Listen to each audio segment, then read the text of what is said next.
এই যে ভাই, আপনারা চার দোকানে হলিতে গলিতে বসে একজনের নামে আর একজন কেন ভাই সমালোচনা করেন? এগুলির থেকে আপনারা বিরতি থাকেন। কারণ সব সময় আপনি আপনার ফ্যামিলির চিন্তা করবেন। আপনি কি করছেন, আপনি নিজে কেমন, আপনি কি, এগুলি চিন্তা করেন। সব সময় নিজে কিভাবে চলবেন, নিজে কিভাবে চলবো, এগুলি নিয়ে চিন্তা ভাবনা করতে হয়।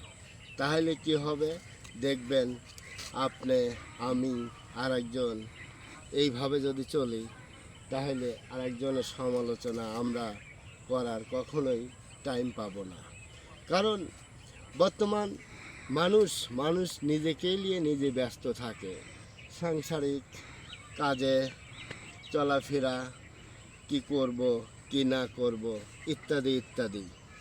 এইগুলি নিয়ে যদি আমি আমার সব সময় চিন্তা করি এবং আমার বাড়ির আশেপাশের লোকের যদি আমি ভালো কিছু চিন্তা করি, তাহলে সব কিছুই দেখবেন ক্লিয়ার।